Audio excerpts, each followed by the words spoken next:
પિઝાનું નામ સાંભળીને જ મોઢામાં પાણી આવી જાય છે. બાળકોથી લઈને મોટાને બધાને જ પિઝા ખૂબ જ ભાવે છે.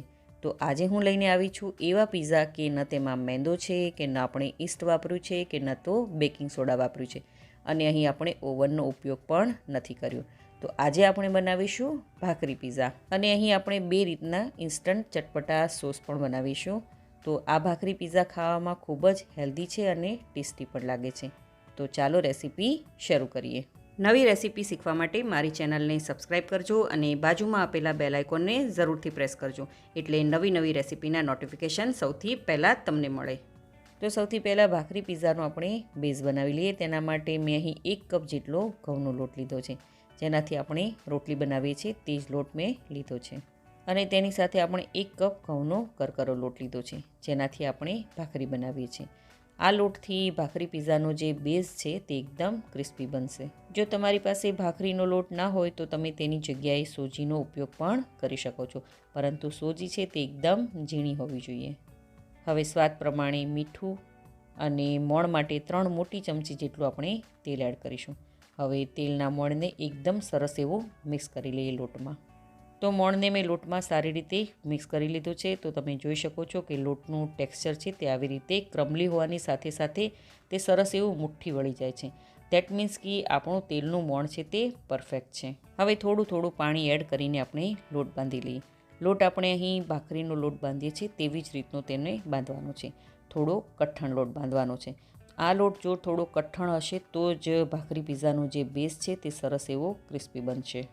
તમે આ રેસીપી કઈ સિટી, કયું સ્ટેટ અને કઈ કન્ટ્રીમાંથી જોઈ રહ્યા છો મને કમેન્ટ કરીને જરૂરથી જણાવજો.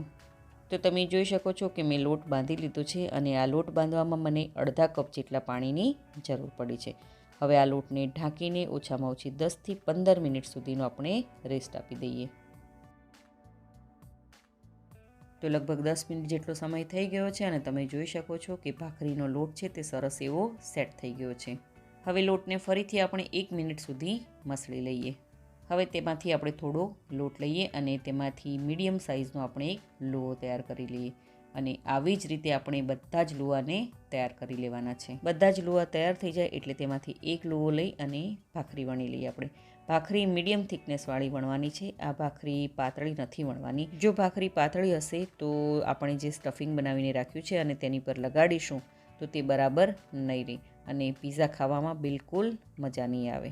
તો અહીં જુઓ, ભાખરી સરસ એવી વણાઈ ગઈ છે. હવે તેને એક સરખો શેપ આપવા માટે આવી રીતે વાટકાની મદદથી અથવા તો કોઈ પણ ડબ્બાનું ઢાંકણ લઈ તેને આવી રીતે રાખી અને તેને કટ કરી લેવાની છે, અને આજુબાજુનો જે વધારાનો લોટ છે તેને કાઢી લેવાનો છે. તો અહીં જુઓ, ભાખરીની થિકનેસ છે આવી રીતની મીડિયમ હોવી જોઈએ. હવે ભાખરી શેકતી વખતે તે ફૂલે નહીં તેના માટે કાંટા ચમચીની મદદથી આવી રીતે તેના હોલ પાડી લઈએ. તો આવી રીતે બધા જ પિઝા માટે આપણે ભાખરી વણીને તૈયાર કરી લઈએ. તો તમે જોઈ શકો છો કે મેં બધી જ ભાખરીને વણીને તૈયાર કરી લીધી છે. હવે તેને આપણે શેકી લઈએ.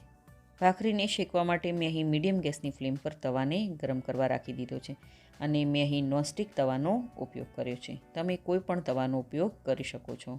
હવે તવા પર આપણે ભાખરીને શેકવા માટે રાખીશું, અને અહીં ગેસની ફ્લેમ આપણે મીડિયમ ટુ લો પર રાખીશું. પછી થોડી સેકન્ડ પછી ભાખરીને આપણે આવી રીતે પલટાવી દઈશું. હવે કપડાની મદદથી અથવા તો ભાખરી શેકવાનો જે લાકડાનો ડટ્ટો આવે છે તેનાથી આપણે હળવા હાથેથી તેને પ્રેસ કરતા જવાનું છે અને ભાખરીને શેકી લેવાની છે. અહીં ભાખરી આપણે જેમ રેગ્યુલર બનાવે છે તેમ એકદમ ગોલ્ડન બ્રાઉન નથી કરવાની. અહીં ભાખરી છે તે સરખી એવી કૂક થઈ જાય પણ અંદરથી કાચી પણ ન રહે, અને એવી રીતે આપણે ભાખરીને શેકવાની છે. ગેસની ફ્લેમ જરા પણ હાઈ પર નથી રાખવાની, નહીંતર ભાખરી બહારથી ક્રિસ્પી બનશે અને અંદરથી કાચી રહી જશે. તો તમે જોઈ શકો છો કે ભાખરીના પિઝાનો બેઝ બનીને રેડી થઈ ગયો છે. તો આવી રીતે બધી જ ભાખરીને આપણે શેકીને તૈયાર કરી લેવાની છે. તો સૌથી પહેલાં વેજીટેબલ પિઝા બનાવવા માટે આપણે ઇન્સ્ટન્ટ પિઝાનો સોસ બનાવી લઈએ. તેના માટે બાઉલમાં અડધો કપ જેટલો ટામેટાનો સોસ એટલે કે ટોમેટો કેચઅપ લીધો છે, અને તેની સાથે 1/4 કપ રેડ ચીલી સોસ લીધો છે. હવે તેમાં એક નાની ચમચી જેટલો રેડ ચીલી ફ્લેક્સ, એક નાની ચમચી જેટલા ઓરેગાનો એડ કરીશું, અને આ બધી જ વસ્તુને સારી રીતે આપણે મિક્સ કરી લઈએ. તો રેડી છે આપણો ઇન્સ્ટન્ટ પિઝા સોસ. ત્યારબાદ આપણે બીજો સોસ એટલે કે તંદૂરી પિઝા સોસ બનાવીશું.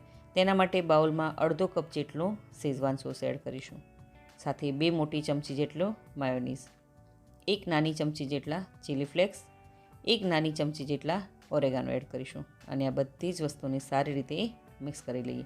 છે ને એકદમ સહેલું ઇન્સ્ટન્ટ તંદૂરી સોસ બનાવો તો આપણા બંને સોસ બનીને રેડી થઈ ગયા છે. તો ચાલો આપણે હવે પિઝા બનાવી લઈએ. હવે સૌથી પહેલાં ભાખરી પિઝાના બેઝ પર આપણે પહેલાં જે પિઝા સોસ બનાવીને રાખ્યો હતો ને તે લગાડીશું. તમે તમારા ટેસ્ટ પ્રમાણે પિઝા સોસ વધારે કે ઓછો પણ લગાડી શકો છો. હવે તેના પર ચીઝને આવી રીતે ખમણીને એડ કરીશું. અહીં મેં પ્રોસેસ ચીઝ લીધું છે. હવે તેના પર કેપ્સિકમના ટુકડાને આવી રીતે આપણે ગોઠવીશું. થોડા ટામેટાના પીસ, થોડા ડુંગળીના પીસ. અહીં મારી પાસે થોડી અમેરિકન મકાઈ હતી તો તેને પણ આવી રીતે ગોઠવી દઈશું. હવે તેના પર આપણે મોઝરેલા ચીઝ એડ કરીશું. જો તમારી પાસે અહીં લાલ કે પીળા રંગના કેપ્સિકમ હોય તો તમે તે પણ તેના પીસીસ કટ કરીને રાખી શકો છો. પરંતુ એ વાતનું ધ્યાન રાખવાનું કે શાકભાજીના જે પીસીસ છે તે થોડા નાના હોવા જોઈએ, તેથી પિઝા પર તે સારી રીતે સેટ થઈ શકે. હવે તેના પર આપણે બ્લેક ઓલિવને ગોઠવીશું.